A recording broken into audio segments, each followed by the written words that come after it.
El 11 de agosto de 1979, 303 yates zarparon en la carrera Fastnet Round the Rock. En la tormenta que siguió, 24 barcos fueron abandonados, 5 se hundieron. 136 tripulantes fueron rescatados y 15 marineros murieron, lo que llevó a una de las mayores reformas en la cultura de las regatas de alta mar en la historia de la carrera.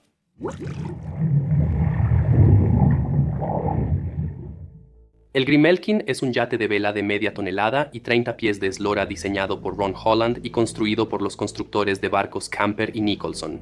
En el periodo previo a la regata Fastnet de 1979, una tripulación de 6 hombres navega juntos en varias regatas de alta mar como preparación para la regata Fastnet alrededor de la roca. Todos son marineros experimentados y conocen bien el barco. El sábado 11 de agosto, 303 yates partieron en condiciones previsibles y suaves. A bordo del Grimalkin están el capitán David Sheehan, su hijo Matthew, que tiene 17 años, Nick Ward, Mike Doyle, Dave Wheeler y Jerry Winks. La regata Fastnet Round the Rock es uno de los eventos más antiguos y prestigiosos en la navegación de alta mar. El recorrido comienza en Cowes, en la isla de Wight. Los yates navegan alrededor del suroeste de Inglaterra y suben hacia el mar Céltico. Rodean la roca Fastnet al suroeste de la isla Cape Clear en Irlanda y luego regresan a Plymouth. La regata de 600 millas náuticas tarda alrededor de 6 días en completarse. Es un esfuerzo agotador que pone a prueba la voluntad y la experiencia de cualquier marinero. En 1979, la regata está regida por un conjunto de reglas llamadas IOR, la Regla Internacional de Alta Mar. La IOR es un conjunto de puntos para medir un yate. Después de tomar estas medidas, a un yate se le asigna un handicap. El handicap permite que una embarcación sea asignada a una clase, lo que significa que yates de una clase similar pueden competir entre sí. También permite que yates de distintas clases compitan en condiciones más o menos equitativas al aplicar el handicap. Durante algunos años, los diseñadores llevaron sus diseños al límite para sacar los yates más rápidos que las reglas del IOR permitían. El IOR se medía en puntos, lo que permitía a los diseñadores priorizar esos puntos para las mediciones y así reducir el hándicap del yate y ser más liberales en sus diseños fuera de esos puntos para optimizar la velocidad. Hay mucho más que eso, pero esencialmente dos aspectos importantes de la velocidad de un yate son la longitud de la línea de flotación y la resistencia bajo la línea de flotación. Un yate navega más rápido cuanto más larga es la línea de flotación y menor es la resistencia bajo la línea de flotación. Un barco lento produce una ola corta. A medida que el barco acelera, la longitud y la altura de la ola aumentan. Una vez que la longitud de la ola llega a la mitad de la longitud de la línea de flotación, el barco tiene que subir su propia ola. Cuanto más rápido va, más grande se vuelve su ola, así que tiene que subir una ola más grande, lo que requiere una mayor velocidad y produce una ola aún más grande. Eso significa que la línea de flotación actúa efectivamente como un limitador de velocidad, y una vez que se alcanza cierta velocidad en relación con la longitud de la línea de flotación, no puede ir más rápido. Bajo estas reglas, la longitud de Grimalkin medida de popa a proa es de 30 pies, por lo que tendría un hándicap menor que un barco que mide 40 pies. Sin embargo, los diseñadores pueden ensanchar la manga en un punto que no se mide y, de manera efectiva, aumentar la longitud de la línea de flotación. No solo eso, sino que también pueden disminuir el tamaño de su quilla bajo el agua para que tenga menos resistencia bajo el agua. Los yates que siguen estos principios de diseño suelen ser más anchos y menos profundos, dentro de lo razonable, por supuesto. En manos adecuadas y en las condiciones correctas, Grimalkin es un verdadero contendiente. Tiene una tripulación y un patrón experimentados. El clima es bueno para navegar y la carrera comienza. Para el 13 de agosto la flota está en el mar Céltico. Algunas de las embarcaciones más grandes y rápidas ya han rodeado la roca y están en su trayecto de regreso. El mar empieza a agitarse a medida que el clima empeora, el viento se está fortaleciendo y el patrón David Sheehan decide tomar un rizo. Un rizo es un conjunto de lazos en la vela mayor. Cuando el viento aumenta, un yate de vela queda demasiado forzado si hay demasiada vela expuesta al viento, así que bajas un poco la vela y atas la sección inferior de la vela a la botavara usando los lazos del rizo.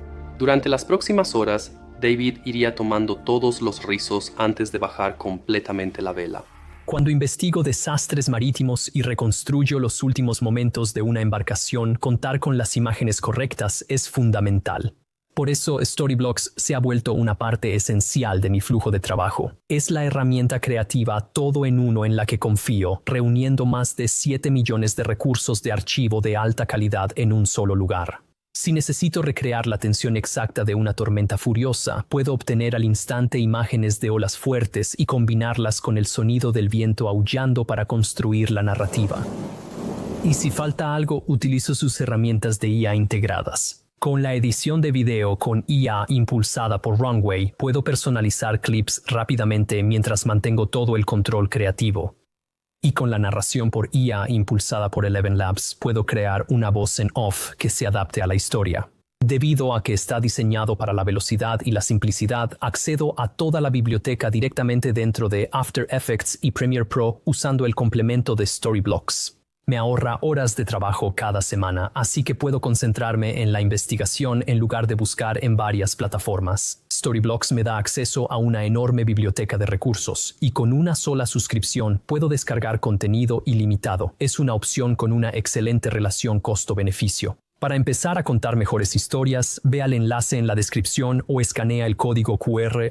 Puedes obtener un 15% de descuento en cualquier plan anual, pero la oferta termina pronto, así que revísalo ahora. Espero ver lo que creas. Espero que te vaya muy bien. El día anterior, David había sintonizado para escuchar el pronóstico marítimo, como lo hacía a la misma hora todos los días. El pronóstico marítimo es un informe meteorológico diario que se transmite por radio a una hora específica. Todas las embarcaciones pueden sintonizar y escuchar el pronóstico para obtener la información meteorológica más actualizada. En 1979, esta era la única manera de obtener información meteorológica, así que toda la flota de Fastnet sintonizaba y recibía la misma información. Luego dejaban de escuchar y continuaban con su rutina diaria de navegación. La transmisión comunica vientos fuertes de 45 nudos que cualquier marinero experimentado consideraría fuertes pero soportables. Más tarde ese mismo día, el 12 de agosto, la Oficina Meteorológica emitió una advertencia de tormenta con fuerza de galerna, pero como esto fue fuera del horario regular de transmisión, la flota de Fastnet y David Sheehan no la recibieron. Más aún, el frente de tormenta es seguido inmediatamente por una zona de baja presión extrema y la dirección del viento cambia de suroeste a noroeste. David y su tripulación están acostumbrados al mal tiempo, así que se pusieron a guardar los objetos sueltos. Preparan algo de comida para mantenerse y se preparan para el mal clima. Todos los hombres salen a cubierta y se sujetan al barco usando una cuerda que está enganchada tanto a su arnés como al barco. El viento fuerte ya ha creado olas de gran altura. Cuando el viento cambia de dirección y aumenta su velocidad, esto hace que dos grupos de olas se dirijan una hacia la otra para chocar. El resultado son olas cortas, abruptas y altas que chocan entre sí desde diferentes direcciones, lo que produce olas aún más grandes. Hora tras hora, el estado del mar empeora hasta que el barco sufre una de las situaciones más aterradoras que puede experimentar un marinero. Mientras la Grimelkin desciende por una ola, su proa, la parte delantera del barco, se clava en el valle de la ola que tiene enfrente y su popa, la parte trasera, pasa justo por encima de la proa. Esto se llama pitch pole y es el primero de muchos para la Grimelkin. Cuando el viento venía de una dirección, la Grimelkin podía manejarlo, pero cuando el viento cambió de dirección, otra fuerza entró en la ecuación. Cuando una ola se mueve en la misma dirección que la corriente de agua, el resultado son dos fuerzas moviéndose en la misma dirección. La ola creada por el viento se desliza sobre el agua. Una embarcación a vela experimentaría esto como un oleaje creciente, pero no como una ola que rompe. El oleaje se vuelve más alto, pero no necesariamente rompe como una ola cuando llega a la playa. Cuando el viento cambió de dirección, parte de la flota de Fastnet fue golpeada por el viento que se movía en dirección opuesta a la corriente del agua. El efecto del viento moviéndose en dirección opuesta a la corriente del agua es que la corriente empuja la base de la ola por debajo de sí misma, y el resultado es una ola que rompe sobre sí misma, de la misma manera que cuando alguien te barre los pies y te deja sin apoyo. Y ahora el Grimelkin está luchando contra olas que vienen de diferentes direcciones, que se suman entre sí y una corriente de agua que está haciendo que las olas rompan sobre el barco, obligando a la popa a volcarse sobre su propia proa. Y ahora el Grimelkin debe enfrentarse a las últimas fuerzas que sellarán su destino. Los diseñadores de barcos cambiaron su enfoque a una manga o sección media más ancha para aumentar la línea de flotación y hacer que el barco fuera más rápido. así como un calado menor o la profundidad del barco bajo la línea de flotación para disminuir la resistencia bajo el agua. Estos cambios en el enfoque del diseño permitieron un barco más rápido, pero también desplazaron el centro de gravedad hacia arriba en la embarcación. La estabilidad en un barco se mide por el rango de estabilidad. Un barco con un rango de estabilidad de 150 grados significa que, incluso si el barco está completamente invertido, la acción de las olas lo balanceará lo suficiente como para que se enderece por sí solo.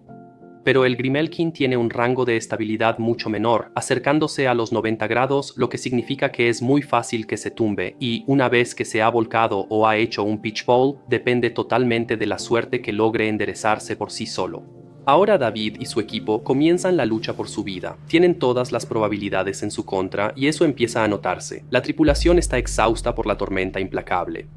Están empezando a mostrar signos de hipotermia y todos han estado a punto de ahogarse varias veces mientras el barco ha hecho pitch fall entre las olas. David decide que necesita emitir una llamada de auxilio Mayday. Él y su hijo de 17 años Matthew bajan bajo cubierta para hacer la llamada. Nick, Mike, Dave y Jerry se quedan en la cubierta. Empiezan a meter la balsa salvavidas a la bañera con ellos.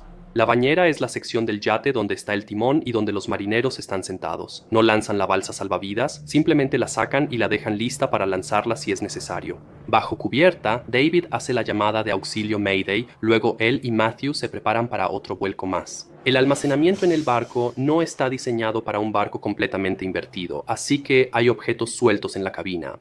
Una lata de comida golpea a David en la cabeza y le fractura el cráneo. Matthew arrastra a su papá de regreso a la bañera.